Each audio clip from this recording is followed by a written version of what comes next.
This Hangout Air is live. Nice. Exciting. It is exciting. Would you like to do our intro here, Matt? I'd love to if I could just find the show notes. Well, I put a fun title in there today. I noticed There's that. a fun title already. Uh-huh. Episode 67, Non-Profit Nepotism. Like it. Does it still count as nepotism? There's no gain involved? Monetary. Well, actually, there is some gain involved.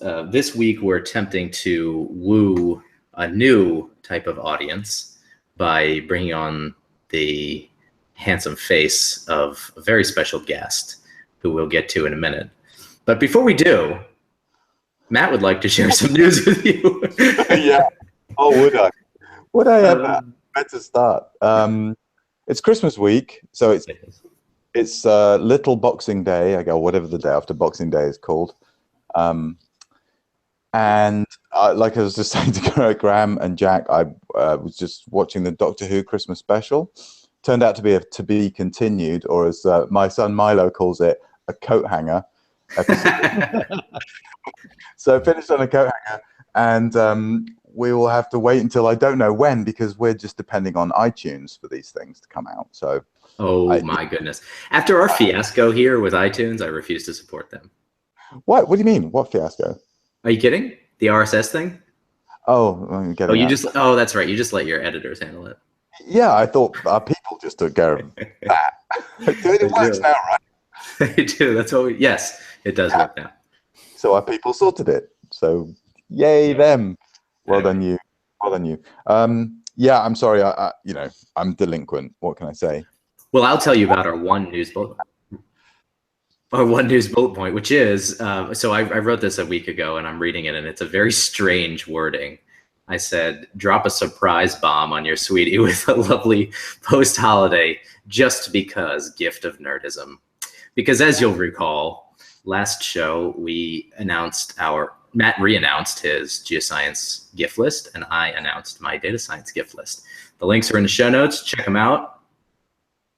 That's all for news, but I have some stuff that I could talk about. Well, you posted an intriguing tweet today that I wanted to ask you about. There's something about space-time curvature, or I don't know, different measures of manifolds, quantum. Let me preface this bullet point by saying, if there's anyone who knows of some open source code that I can use to visualize alternative space-time metrics, please send them over to me. So with that, I will say that that's not a preface. That's more of something you would say at the end of an explanation. No. Well, our listeners tune out after 30 seconds, so I've got a limited window to get at them. Action, man. Good point. The point of the story is, I wanted to visualize sometimes, if you go on Wikipedia, you can see cool differential geometry simulations of coffee cups turning into toroids and planes turning into spheres and things. Which Wikipedia pages are these? I don't know. If this episode was on Wikipedia, it would say reference not defined under this particular section. I don't know. Look up topology or like differential geometry or something. All right. I'm not going to do it right now. Anyway, so I basically wanted to build one of these things, but I wanted to do it in a way which was prettier than anything I had sitting around, and I didn't feel like writing it. So again, the call for open source code. Now, I did do something after I put that tweet up. I basically just faked it and just rendered the geometries manually. But it's not nearly as cool. So okay. But so last time we were talking about graphs and doing convolutions on graphs. Is this related to that, or is this some crazy side project? Because this sounds unrelated. Indeed, it is related to the convolutional kernels on non-Euclidean spaces. Okay. And it is only related insofar as I'm making a presentation and I wanted a cool slide to show. Instead of just showing like the derivation of a metric on a spheroid geometry, which is which puts you're already. I was going to say it puts people to sleep, but I think you're actually asleep now. After I said that, are you sleeping? Oh, have I frozen with my eyes closed? No, you're good. Anyway, I wanted to put a picture up there, and so I will. Yeah, cool. That reminds me, I wanted to mention, I can't remember what it's called. Google just open sourced like 3 weeks ago a new thing to type with one hand with a pen in it. Wait a second. Open sourced a new library for spherical geometries. Oh yeah, I heard about that. Yeah, I did. So they kind of were touting it as potentially the sort of library you might need to build a truly spherical GIS to sort of do maps and that kind of thing in a spherical space rather than in a projection or a flat. I don't really, to be honest, know how most GISs handle what is notionally spherical coordinates like lats longs, because they obviously are working in a flat space. So I assume they're doing some sort of transform internally. So this is allegedly, I think, the first library to use a truly spherical space so that you could do transforms and mapping. Which is absolutely shocking to me that that's not a thing already. Yeah.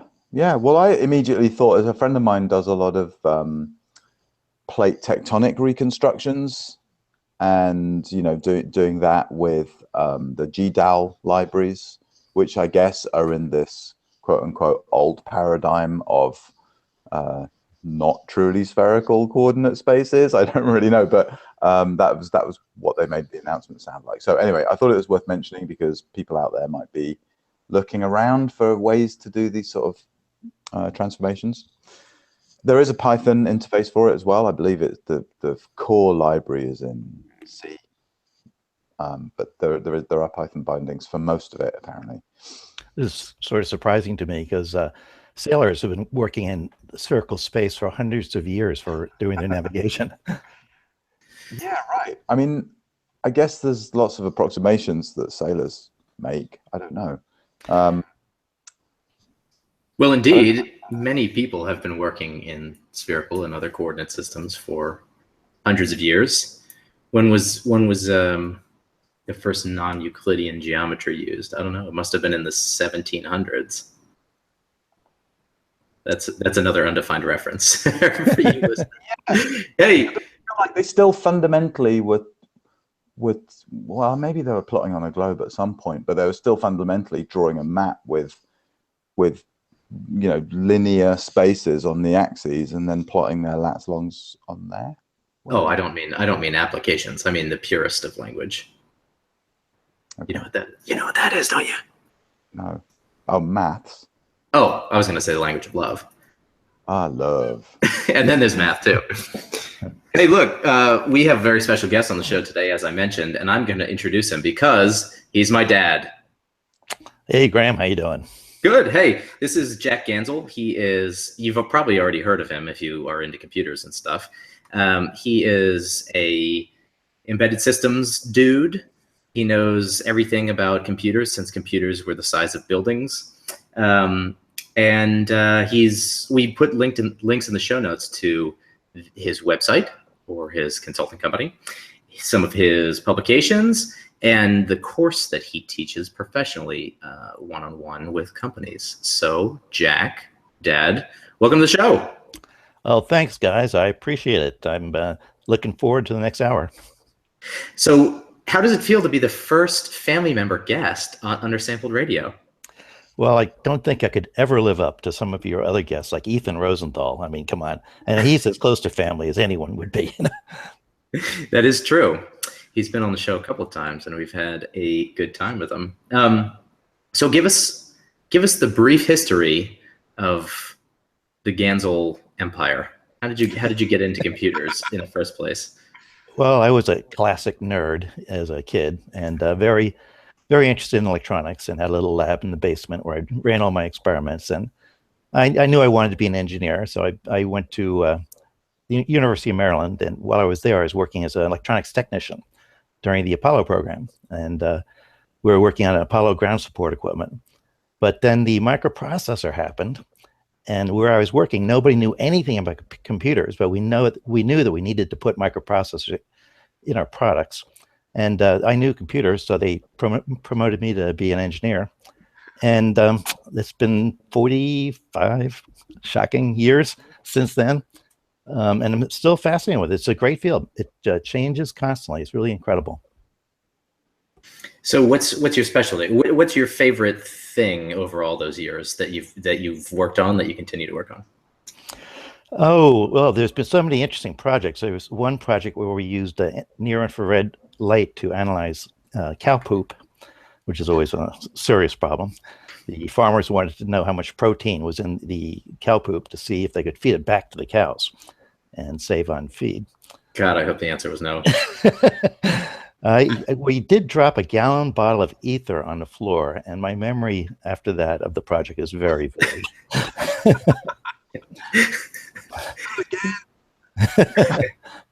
But I know I've worked on tons of projects. With Ethan Rosenthal's dad and I designed the White House security system back in the early 80s when Reagan was in. And I spent 2 years in the basement of the White House actually getting that all working and stuff. Is this still there? Oh, I doubt it. Technology changes too fast. It's probably in a big scrap heap somewhere, like all technology. This is government, remember? That's true. And it was the Secret Service. Some of the stupidest people I've ever dealt with in my life. Oh my God, we're gonna have to edit this out before the FBI comes knocking on our door. Well, it's a secret. Keep the secret, right? Because yeah, well, can't say too much more. Hey, I wanted to. I thought I wrote this question in the notes, but I guess I forgot to. So you've been blogging before blogging was blogging. It's been how many years? How many years have you been writing articles for embedded systems and electronics journals? About 29 years, I think. And originally, of course, it was all print. There was no web to speak of. But that all migrated to the web. And actually, a year ago, I gave up my writing gig for the magazines. I was writing a weekly column, and I just decided, getting older, I want to kick back a little bit. So I'm still writing my newsletter that goes twice a month. And the writing's fun. It's just having a deadline of every week was getting kind of old after all those almost 30 years of doing it. But yeah, I can remember that back in the early 90s, a friend came over to my office with his laptop, which of course those were big back then. And he said, "You have got to see this." And he showed me the World Wide Web, and I had never seen it before. It had only been out for like a year. And so I immediately started one of Maryland's first ISPs. And we had all these servers and I don't know how many hundreds of modems and all kinds of stuff. And so, yeah, the web was truly revolutionary. It's hard to imagine what life was like before we could do things like this. Yeah, especially when your dad owned an ISP when you were a child. Yes. Graham's always been surrounded by a lot of technology. It's true. So Matt has a blog on agilescientific.com, which is widely followed. And I guess my question to you is, how do you keep up with your readers? I mean, do you know what your readership is? Do you have any idea of what your audience is like? I've got about 27,000 direct subscribers, and I don't know how many pass-alongs. Well, I get a ton of email, but that's cool. I really enjoy the dialogue with the people, and everyone is uniformly polite. I mean, it's not like so many corners of the web where you really don't want to read the comments and things. That people can be so ugly. Yeah, that's Matt's blog. But my audience are engineers, and for some reason they tend to be really polite and thoughtful, and I learn tons from them. It's a lot of fun. So it's mostly correspondence through email then? Yeah, mostly. And you know me, I travel a lot constantly. So I'm, one-on-one with people all over the world all the time. Although I'm trying to slow that down a little bit. It's getting, it gets a little old being on an airplane all the time. Yes, indeed. What's all that junk behind you? Junk? Don't put junk. It's all the magic that we use to make the embedded world work. It's oscilloscopes, power supplies, nice spectrum analyzer here. Oh, I love that bad boy. waveform generators, stuff like that.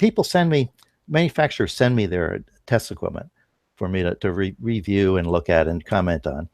And oftentimes they let me keep it. So I generally run contests in my newsletter, typically once a month, where I'll give away the latest piece of test equipment. So this one's going to be given away in January. It's a nice little 200 megahertz scope. Cool. We need to start giving stuff away on Undersampled Radio, Matt. That's very cool. I forget that. I want that scope. How many pairs of sneakers you got, man? You lightly used. Yeah. Matt, do you want to, since you didn't have any news, do you want to lead the way on this interrogation? Uh-oh. Well, I'm glad you brought up Jack's office there, because it does look intriguingly interesting. I can just imagine you tinkering away on things down there. Your name actually originally came up as someone that we should have on the show, because we were wittering on about FPGAs without actually knowing anything at all about them. And wait! You got to slow ball it into the FPGA question. I want to get there because I don't know where that's going to lead. I see. Okay, go carry on. All my carefully prepared notes. Well, we can jump around. It's cool. Yeah. But I'm interested in just what, like, I think a lot of people who maybe just think about computers and electronics these days maybe don't appreciate that behind the scenes you still need oscilloscopes, and there are people with wires and gear doing stuff that doesn't necessarily involve a keyboard and a screen. And I guess I'm not knowing anything at all about the whole hardware side of things. I'm curious about, so I guess the one thing that all computery people do know about when it comes to hardware is Moore's law. And the thing you keep hearing is that Moore's law has slowed down, and or maybe doesn't apply anymore. And so it seems a bit kind of noughties, I guess, like maybe up to 2010. And since then, it's all been software-defined storage, software-defined hardware, software-defined computers, servers. And a lot of people now talk about neural networks as essentially software-designed software. So what's, as a hardware person, I don't know if it's fair to call you that, but that's how I'm characterizing you in my head for now. So feel free to correct me. Are things like FPGAs as exciting as the sort of rumblings I hear? And do you feel like the spotlight has shifted away from hardware onto sort of software stuff recently? And are FPGAs part of that spotlight swinging back towards hardware again? Sorry, that was a very ragged question, but I'm just hoping you can make some sense of it. Actually, knows nothing asks.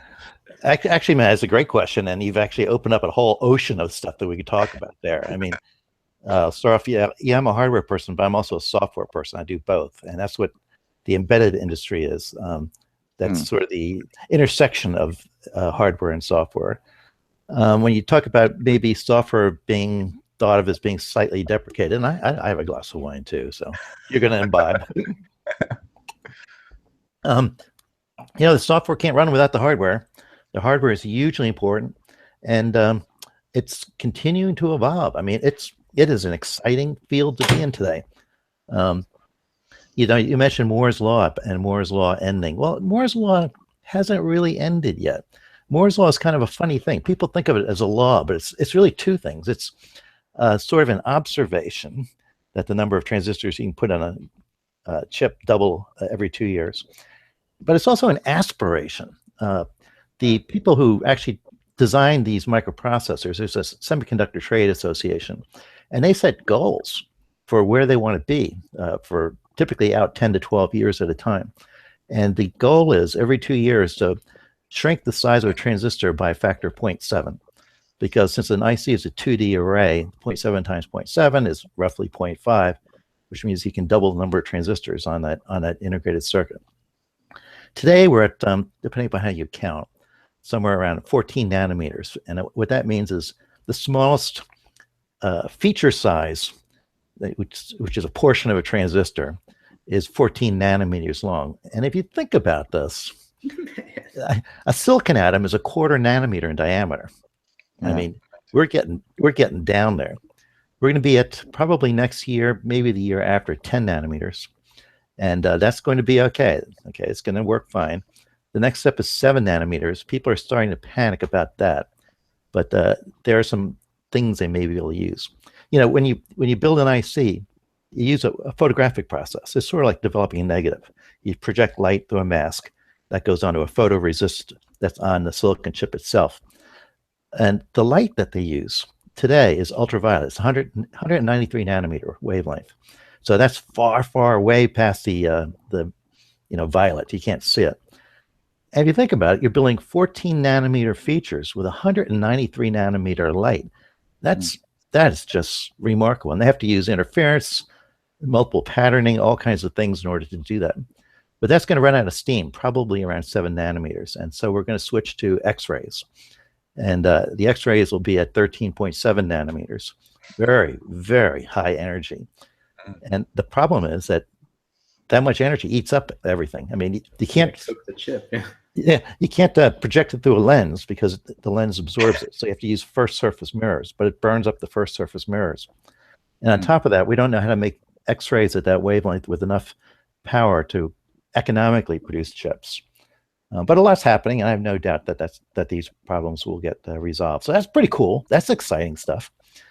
In terms of FPGAs and whatnot, FPGAs are old. They're about 30 years old. And so they've been around a long time. But what's happening is that it used to be, if you wanted to mass produce something, you'd produce a custom IC. It was called an ASIC, for application-specific IC. And the problem is that at these small geometries, like a 14 nanometer ASIC, is going to cost you in engineering about $500 million.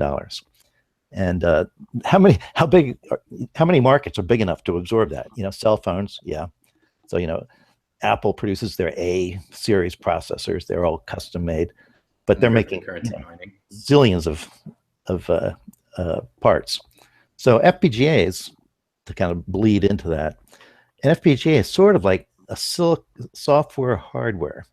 So you buy this chip, and there's various functionality in the chip, but you actually load into the chip. When you turn the chip on, you load into it a design that tells how to connect all these logical blocks on the chip. So what that means is that you can do a couple of cool things. Number one, you can design a chip that will do anything. And even, you know, working out of a house here for a handful of dollars, you can actually produce a custom, what is effectively a custom chip, because this hardware design is loaded at power on time. And the FPGAs, if you're willing to spend enough money, can be really complicated. I mean, I saw one FPGA, I think that it sells for $68,000 a chip. Yeah, but I mean, you can buy them, some smaller ones, for as little as $1 or $2. But I mean, you can buy these hideously complex parts. Wait. How do you redesign hardware using software? Great question. So, you know, how do you design software using software? You design you design your software. You compile it. You get your binary. And then you load your binary into perhaps RAM memory, right? That RAM memory then is essentially the instantiation of your software design. FPGAs are sort of like that. It's sort of like memory. I mean, the way it works is typically, and different vendors call them different things, but there's typically what they call a configurable logic block, a CLB. And there's anywhere from hundreds to millions of these on an FPGA. And each of those configurable logic blocks has a latch, so it can remember something. It has what's called a lookup table, which you can if it were, say, a 3-bit lookup table, you could program in any pattern of up to 8 different things. So you put in 3 bits going in and get any results as for any combination of those bits coming out. And so those get connected together. And it turns out that you can build any digital circuit with FPGA. Wait, what do you mean by get connected together? It's actually most of them use RAM memory, and the connections are through the RAM memory. So what happens is, it's, there's so going, it seems like that would be very, very slow because you're going back and forth.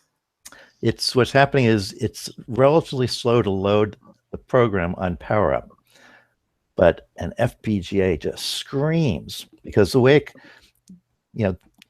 to take a computer, to differentiate a computer from an FPGA, the way a computer works is it has to load an instruction from memory, do whatever that instruction says, put the result somewhere.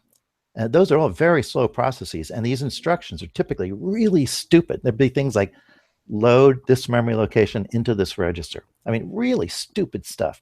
So you have to execute thousands of them to do anything useful.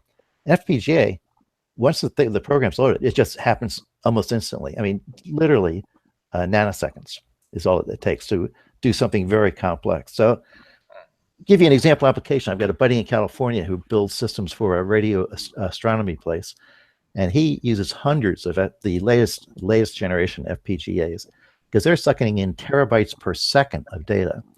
And no computer can ever keep up with that, but they just throw it through the FPGAs. And admittedly, his designs are extremely complex, but it just happens more or less instantly through the FPGA.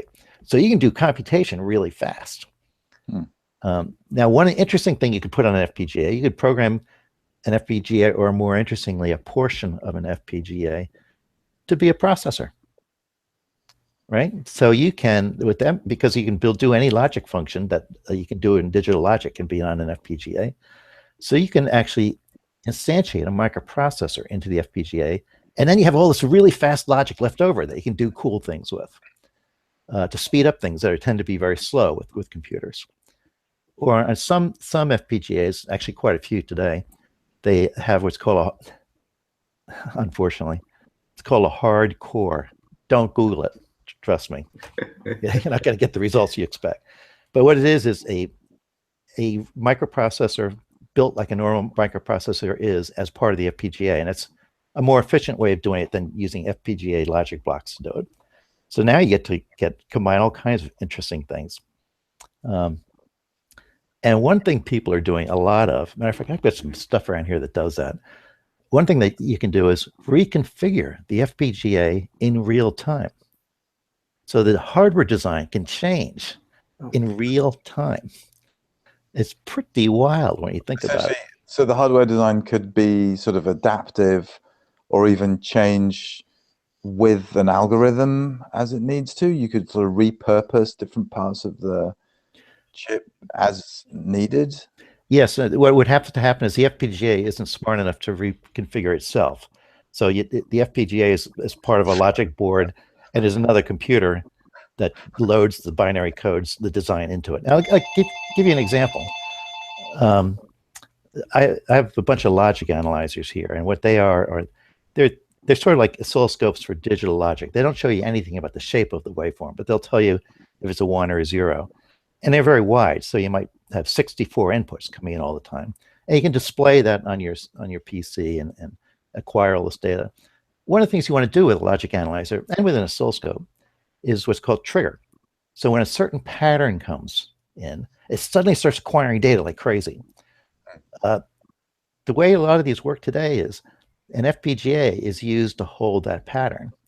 And that pattern is defined by the user. The user might say, okay, give me, start acquiring data when this event happens. He types in an event, the software redesigns the FPGA, loads it, and bam, it captures it. It's very cool stuff, very cool stuff. Yeah. So, and I think that the connection that they've popped up recently with is with neural networks, and the idea that you could sort of implement a neural network in an FPGA and therefore, I guess, make the inference passes through the network extremely fast, or at least manifested on a chip, and I don't know. Therefore, well, I guess it's not, you wouldn't manufacture the chip that way because then it's not an FPGA anymore. But so what do you know much about the connection there with machine learning and how people might want to use FPGAs in that connection? Yeah, I think I sent Graham a link recently to this Green Mountain computing company that's doing that. And if you think about it, to do a neural network in a computer is really, it's a horrible thing. I mean, one of the reasons the brain works so well, I mean, the brain, a neuron is really about the slowest computing element you can think of. I mean, it takes milliseconds for a neuron to do anything, but there's, trillions or billions, hundreds of billions of them all operating in parallel. A computer is the worst possible solution because for every inference, just to process one connection from just one point A to one point B, you have to execute all these instructions. But you want a neural network to be very wide and very deep. Okay, so that means it has to do a ton of calculations. An FPGA can do that effectively instantly because it's just, you feed it into the hardware. The hardware is configured to do, because you've written you've designed the hardware in the FPGA to do this. The FPGA can take all these inputs and then do any kind of logic or math you want on it, more or less instantaneously. I mean, it might be nanoseconds, or maybe if you have a deep network, microseconds, but still very fast, and pop out a result. And so I've been kind of egging Graham on about FPGAs for a while. I don't mean to, because it's getting in a whole different realm of difficulty. But in my opinion, an FPGA is a correct solution to a lot of the neural network stuff that's going on. Interesting. A neural network forward direction is just matrix multiplication many times. That seems like the type of thing that would be optimal for an FPGA. And remember, the matrix multiplication in a computer, you have to tediously multiply each element, whereas an FPGA could do it all at once. Right. So is that what these TPUs are exploiting, a similar kind of paradigm? Do you know much about these tensor processing units that Google is touting right now? I really don't know much. I've seen some of the hype, but I don't know much about them. My sense is that they are a sort of a custom designed chip, probably. And FPGA uses a lot of logic. If you want to do something complicated, you have to use a big FPGA. And if you have a hard design, they're not changing, then it's more efficient to actually build that design. And I suspect that that's what they're doing. Right. Yeah. The point about the FPGA is that you can change it if you don't need to or want to change it. Two points. You can change it, but also it's a really cheap way to come out with something that's really fast and custom. You don't have to design a chip. Okay. You just buy the FPGA chip, and then they have software, kind of like using a compiler, but there are more steps and it's more complicated. But it's a similar sort of thing. You design. Most of the time, we don't use schematics for this kind of stuff. We use languages. They're called hardware description languages. So it's things like Verilog, VHDL. And if you look at the stuff, it looks a lot like code. The thing that's really, really weird is it's all, to a first approximation, there are exceptions. It's all executing at the same time. I see. With software, you execute a statement, then the next statement, then the next statement. So would it be fair? Sorry, I'm just sort of struggling towards dim comprehension here, but it's weird stuff. Would it be fair to say that, when I'm a Python programmer, so Python's sort of famously non-optimal, if you like, when it comes to sort of speed and so on. But some people are starting to do like just-in-time compiling when they want to speed things up, or they'll write sections of their Python program in C when they want it to be faster. But fundamentally, even when you've managed to compile pieces of it, and in a sort of essentially a specialized piece of machine code, you're still running on a general purpose chip. You're still just running on a CPU that was designed to do all sorts of things. Is running on an FPGA a bit like saying, no, I'm going to compile it onto a specific hardware design? I'm sort of taking whatever the opposite of abstraction is. I'm like taking the specificity down all the way to the chip. rather than just taking it down as far as the compiled machine code. That's exactly the case. You come up with your hardware design in one of these languages, go through the compilation processes, and then when that is loaded into the chip, that binary gets loaded into the FPGA, it totally redesigns the hardware. So it is unique. There's nothing similar, whereas a CPU is a general purpose device designed to do pretty much anything. And that's one of the reasons it's so fast. Well, so then what about GPU? It seems like if we had an FPGA we designed specifically for one neural network or whatever, one matrix multiplication operation, you would get a similar speed up with a GPU because you're just pushing all of those pixels or voxels or whatever through the GPU at one time. GPU is its own weird beast, of course, but a GPU is basically a microprocessor. Even though they look kind of magical, like they're doing all this stuff real fast. They're fetching instructions from memory, executing instructions, putting the results somewhere. Now, what makes a GPU so in some cases so fast is that the logical elements on it, the CPUs, if you will, are really dumb. They're not anywhere near as smart as a conventional CPU. And because they're really dumb, it doesn't take a whole lot of transistors to design one. So a GPU will have many, many, many of those, and they can all work in parallel. So some of the NVIDIA stuff, they've got over 5,000 of these compute elements on the device. And not all problems map well to GPUs, but for those that do map really well, instead of having like a single CPU doing one tedious instruction at a time, suddenly you have 5,000 and more or less in parallel doing this stuff. The other thing a GPU does really well is the good ones, the high-end ones, have really wide memory buses, like on the order of 2,000 bits or even more. And the problem we have today, one of the many problems we have today, is that memory is a bottleneck. Memory is a disaster. Memory has just totally brought this whole computing world to its knees. Because if you want to access an instruction with a CPU, you've got to send a series of commands to the memory. Because we use today, everyone's using, or you guys, not so much us in the embedded world, use these synchronous DRAMs, SDRAMs. And they're very smart, they're very cool. But if you want to get a value from memory, you've got to send all these commands to the SDRAM, which processes it and then returns the value to you. And that's relatively slow. So what you want to do is, if you can, do it, send out the command and get as many bits back, a really, really wide word, so that they all come back in and you can handle all that in your CPU or GPU or whatever it might be. And GPUs are really good because they're designed to have take lots and lots of bits at the same time. If you look at a CPU, they all have cache. Everyone knows about cache. And the reason is the SDRAM is so bloody slow. I mean, we're talking tens of nanoseconds. And the processor, if you're running a 3 gigahertz part, it wants a new instruction every third of a nanosecond. And it's just doesn't work well. So we use cache, which is very, very fast memory, but it's very, very expensive. So you can only have a relatively small amount of cache on your CPU. So it's sort of it's better than trying to go look directly at SDRAM, but it's still a long way from where we want to be. These questions have only added 30 questions to my list, and we're not going to get through them all.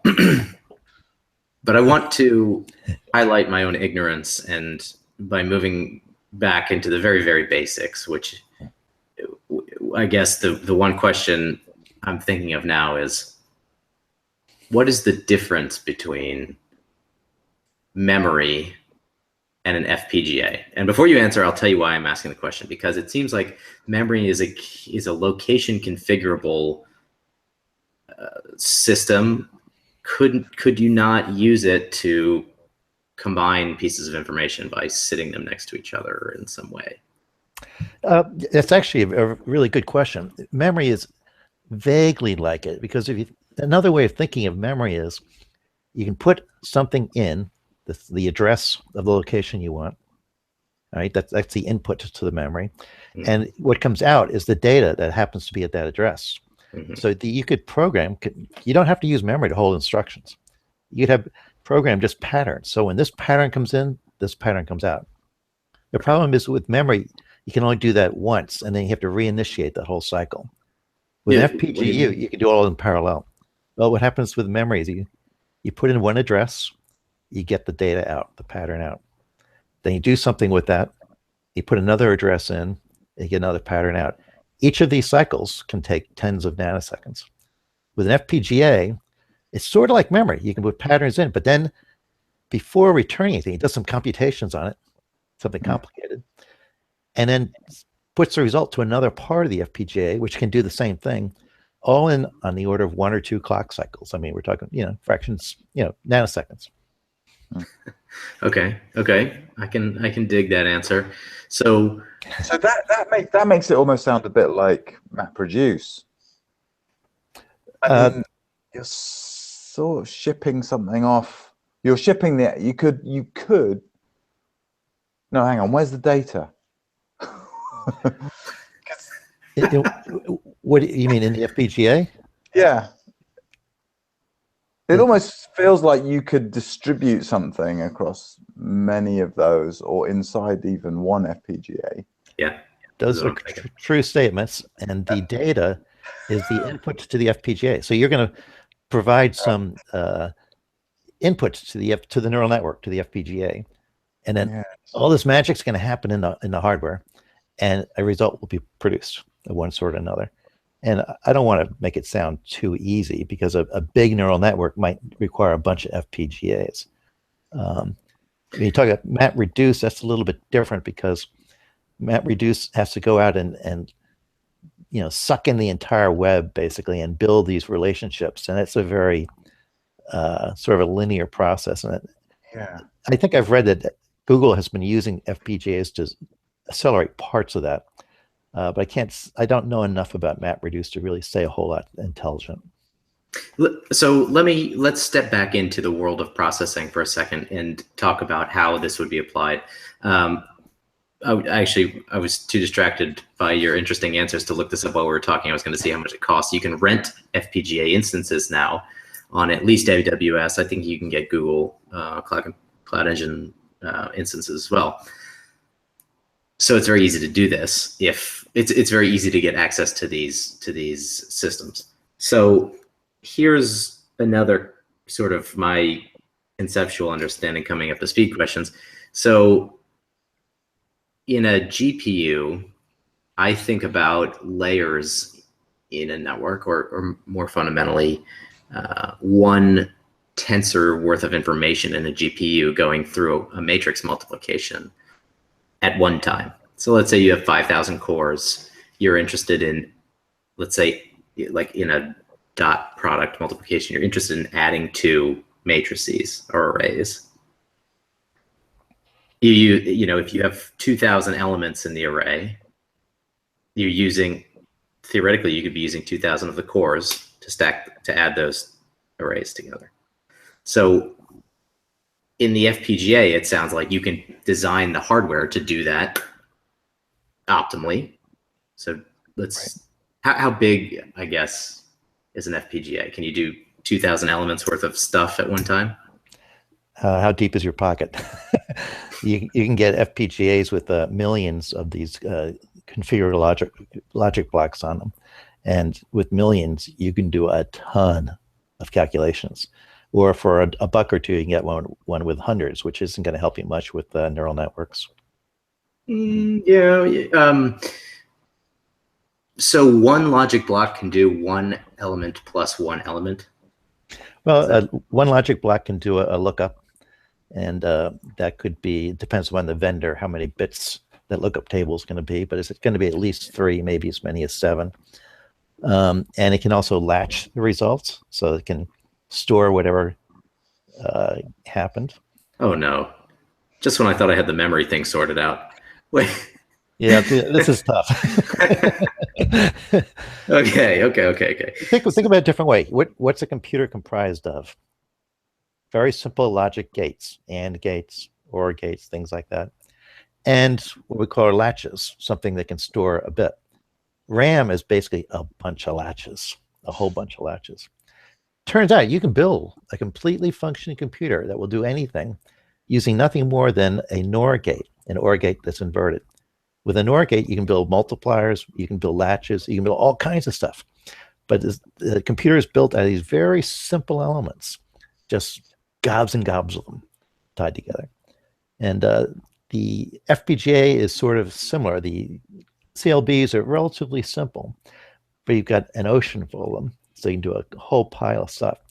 Maybe, you know, one way of looking at it, the fundamental observation about computing is that you can replace all this hardware with memory.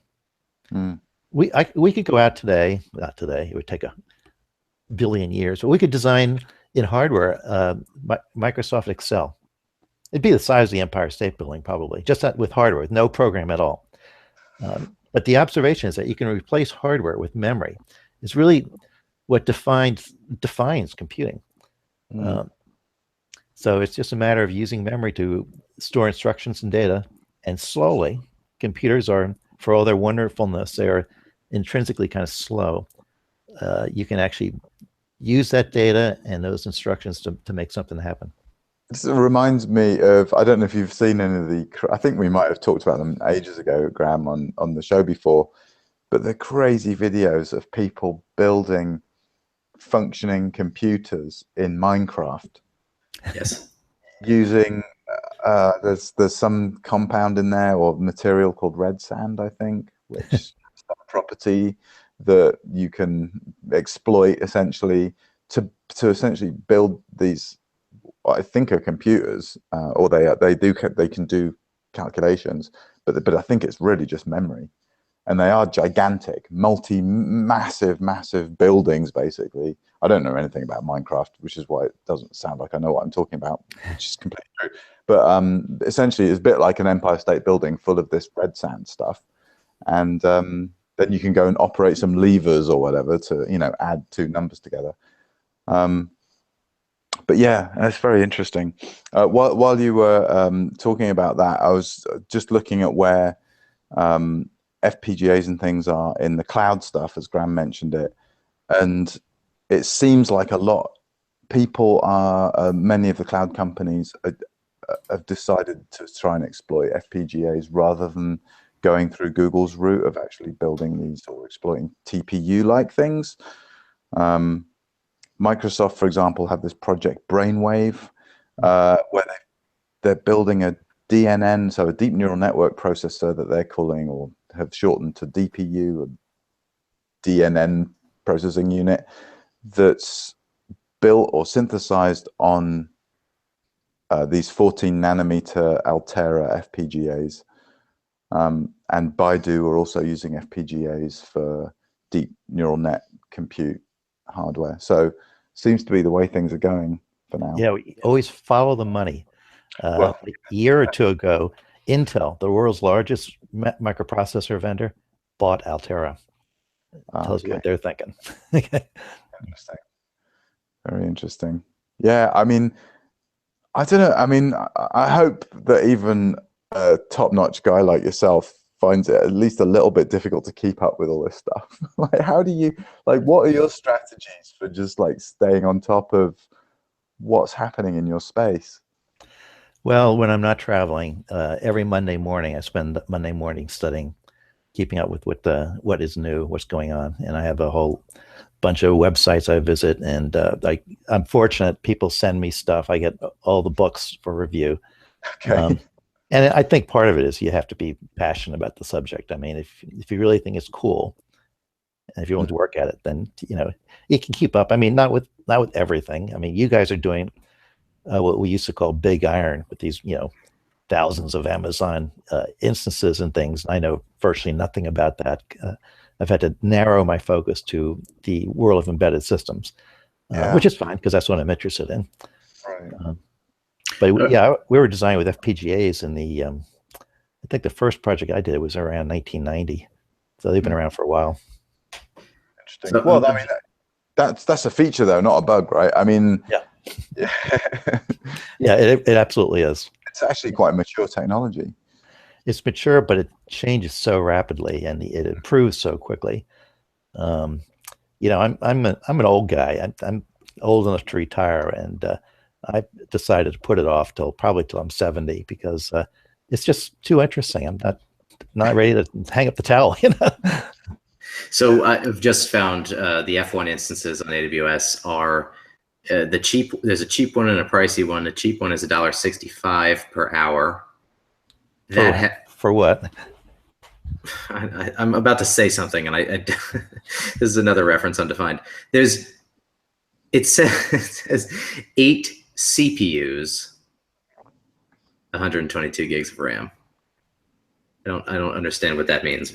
Maybe 8 FPGA individual chips. I don't. I don't know what their model is. Yeah.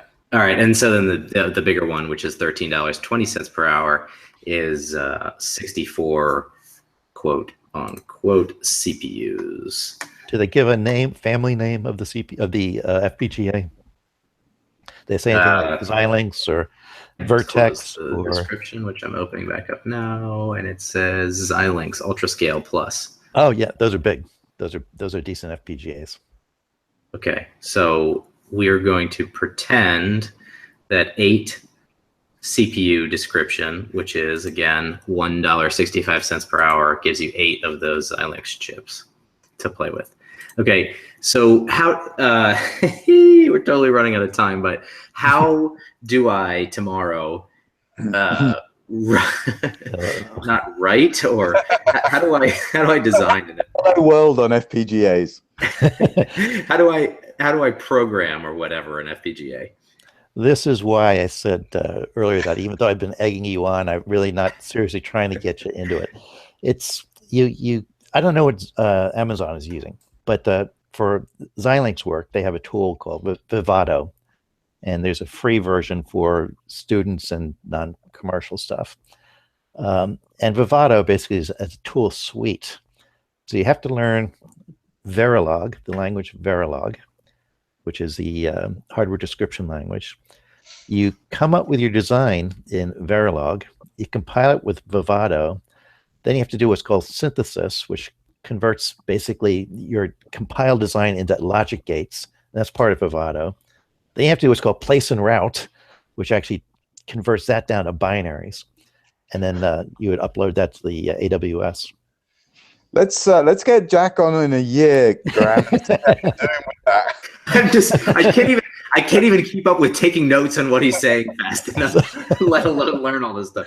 Okay. Let me give you an idea of complexity. Okay. I was working on a project last year. It was a interface between a bunch of GPUs and some really high-end CPUs, and it was all done in Verilog. And this part of it was just a memory controller. I mean, a really, really smart memory controller, multiple caches and stuff.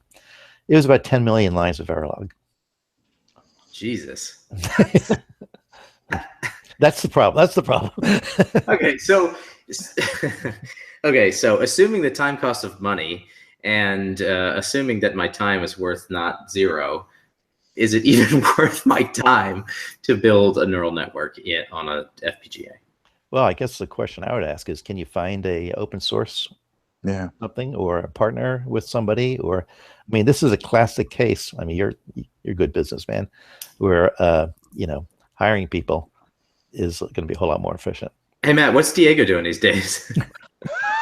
10 million lines of code. Yeah, no, I mean, that's very interesting. I mean, I assume that the tool set, I mean, Baidu as well is using these Xilinx chips. You got to hope that the tool set will, like, I don't know, mature or broaden enough for people, or at least to have some tools to do things like port your TensorFlow implementation of neural network into these things with minimal fuss. I assume you're not writing. That I really should made that clear. What a lot of folks do in the FPGA business is they acquire IP. There's an awful lot of companies writing IP for FPGAs, and what people try to do is acquire as much as possible and then integrate it, make whatever changes they have to just tie it all together. It's sort of like, I mean, when I was a young embedded guy, we had to write everything ourselves. If we wanted to do floating point multiplies, we had to write a floating point library in assembly language. Today, of course, you get all that stuff for free, as part of the compiler. How are you? I would never stay in the business. Miserable. Kind of amazing, but maybe it's the same as just having to write segue readers over and over again, like we do in geophysics. Well, I mean, a neural network is such a simple thing. I mean, it's just, you just have to get the weights in there. This is for the forward pass anyway. So it seems like there's, I promise our audience that by tomorrow I will have at least fired up one of these FPGA instances and checked to see if Amazon has an AMI or something like that you can load in network weights. Because it seems like all you need is the weights. Oh God, wait, actually this is... Well, I don't know how you implement your neural networks, but if I were doing on an FPGA, I would not use floating point. I'd do everything in integer or fixed point. Because floating point takes awful lot of resources to do. If you want, I'm sure I've got a Xilinx Zinc board around here. I'll send it down to you. I wouldn't even know how to take it out of the box. I mean, I think TPUs use like half width floating points. Yes, they do. Yeah, and GPUs do too. GPUs often do 16-bit floats. Yeah, that's the NVIDIA's Volta's claim to fame on their 125 teraflop processing, what you call it. Okay. And I don't know what any of those words mean that I just said, but I do know that it makes a huge difference in speed, because I did port a TensorFlow implementation of some little network over there. It was amazing. I think I mentioned that on the show before. Well, think about why we use floating point. There's really the biggest reasons are so we can express numbers over a very wide dynamic range. And so that we can set a decimal point wherever we would care to do it. Yeah. And a ton of problems don't need that. There's an awful lot of things, like we can do routines to calculate sines and cosines with just 16-bit integer arithmetic. I mean, you're not going to get the huge range, and you're not going to get a huge amount of precision. But a lot of problems don't need it. And the reason the GPUs do this is because it's just a video image. How good does it have to be? So anytime you can take a problem, whether it's running on a computer or a GPU or a FPGA, and reduce it to an integer, you get enormous speed improvements. I mean, many orders of magnitude. And there's an in-between thing called fixed point, which allows you to actually have a binary point. It gives you a bigger dynamic range than you get with an integer. But with fixed point, the calculations are all integer calculations, so they're very, very fast. This doesn't give you the same kind of dynamic range that you get with float. But in engineering, there's always a trade-off. You have to decide what you need. Yeah, and you guys are scientists. I'm an engineer. That's one of the things that differentiates us. I'm very interested by this. I want to, when I first started to understand what a neural network was, it just seemed to me like hardware design is sort of a natural extension of the process, right? I mean, like dropping memory locations inside of a flow of information is basically like adding a dropout layer in your neural network. It's highly parallel, and processors are crummy at doing highly parallel. Yeah. Well, I'll look into it, audience, and I will tell you what my failings were like. So I have a quick question. Well, yeah, I'll try and keep it quick, but I have a question that I really want to ask Jack before. Well, I've actually multiple. Okay, there's lots of questions that I really want to ask. One of them is about the Gabor uncertainty principle, but maybe we can have him back sometime to talk about that, because I'd really like to go into that, because I've never had a proper EE to talk to about that, and I've got questions. But the other one, which is more in line with what we've been talking about this evening, is quantum computing. And how much attention should ordinary people, but let's say computational scientists, be paying to that, or is it still just a curiosity for the next decade? Well, in my opinion, I think there's an awful lot of quantum computing research that's going on that's not in the public domain. I think if we could open up the lid on Google, we'd find a lot of work going on there that they don't want us to hear about. And, I live in Maryland. There's only one business in Maryland, the Spy Biz. And I'm sure that they're working very hard on it. The stuff that is publicly knowledgeable about that you can get info about suggests that it's still really in its infancy. But I don't see any reason why it's not going to work. And for a long time, I was afraid of it because I don't know quantum mechanics all that well, just enough to do semiconductor physics. And but then I realized there's going to be an API. It's going to be easy to use or easy enough to use when it finally comes on mainstream. Yeah, you only have to write 1 million lines of Verilog. Interesting. Okay, so so you're saying it should work out. Like it's going to be really interesting. It's going to be exciting. There's more work that's going on that we don't get to sort of hear about. You think it's a big area of research in these big companies? I think it's huge because all of cryptography is going to collapse once quantum computing comes out, and that's sort of catastrophic for. I mean, you just have to think about the kinds of businesses that will be affected by that. It's going to be huge. So yeah, I think it'll probably take longer than we understand. It's a very difficult problem, but I have no doubt that that's going to become important. Interesting. All right, cool. Well, maybe we can have another in-depth chat about that someday. Okay. So before we go, we're going to do the standard question we ask all our guests. What are you reading at the moment? Oh, wow. Well, actually, I always have several books going at a time. There's a brand new book called The Second World Wars by Victor Davis Hanson. Second World War is plural. It's a very unusual book. Instead of following a sort of a narrative arc over time, it focuses on different aspects of the war. And in it, he said that, and I'm only halfway through it, but he said that we've built in 5 years 1/3 of a million airplanes in this country. And that got me interested in the industrial capacity. How do you do that? So I also read a book just while I was reading this one called Freedom's Forge, and another one called The American Aircraft Industry in the Second World War, which gave a lot of insight into how they did it. And I mean, it's just remarkable when you consider the B-29. They started work on that in 1941, and by 1944 they had produced 5,000. And today we have the F-35, which we started on 25 years ago. They've only delivered like a couple of hundred, and they don't work. So it's pretty interesting stuff. Yeah. How about you, Matt? Well, I'm reading a book that you sent me for Christmas, very generously, called and who was reading? Because it was one of our guests was reading it. Yes, it was. Can't find it. Hold, please. Just pulling up the list. Hal Albert. Yep, you're right.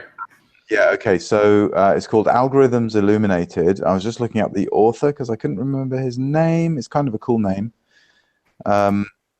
Tim Roughgarden. Tim Roughgarden, who's a professor at Stanford, teaches an algorithms course and has taught this algorithms course multiple times. So you can tell it's quite honed material, and it's got a nice sort of didactic style. Like it's very conversational. It's very kind of clearly knows what kind of questions people ask at certain points in the material, you know. Yeah, Paul said the same thing. Yeah, it's so very nicely laid out. You know, classic kind of mathematics, LaTeX sort of style. It's a bit more mathy than I'm used to. It's got lemmas and theorems and so on. But you know, he takes the time to explain, like, here's what I mean by a lemma, and you know, and there are little. What does he mean? Those are the things that jump off the cliff after each other? Yeah, I think that's right. Little quiz questions with answers and stuff like that. So yeah, it's good. I'm only like halfway through the first proper chapter, so we'll see how I feel about it in a couple of weeks. But enjoying it so far. Recommended. Awesome. My notes, the show notes say that I'm working on South and West by Joan Didion, but I wrote these a while back and I'm finished, and I honestly was a bit disappointed. I didn't realize, man, I also had the bar set very, very high for this book. You did really put it up there. And it turns out that it really just is a collection of her notes. Now, her notes are written more eloquently than most Pulitzer winners, but it still is kind of a little rough for her work, and I stumbled a bit on it. So anyway, I'm working on a history of Texas book right now called something. I don't know. It's not sitting next to me. Texas a history? No, it's called like Lone Star something. Okay. I'll put it on the show notes next week. But I figured since I moved to Texas, I should know something about Texas. So. Totally. There you have it. Very nice. Hey, Matt. Here we go. You ready? Okay. What's the difference between memory and CPU? Oh, no. Come on, we just went over this. This is an easy one. A little known fact that you could actually do computation with just memory, Graham. And we're out. Thanks for joining us on Undersampled Radio. Dad, Jack Ganzel, thank you for joining us for what is hopefully only one of many, many conversations we have on the show. Thanks, guys. It was a lot of fun talking to you. Thanks, Jack. See you next week. Cheers.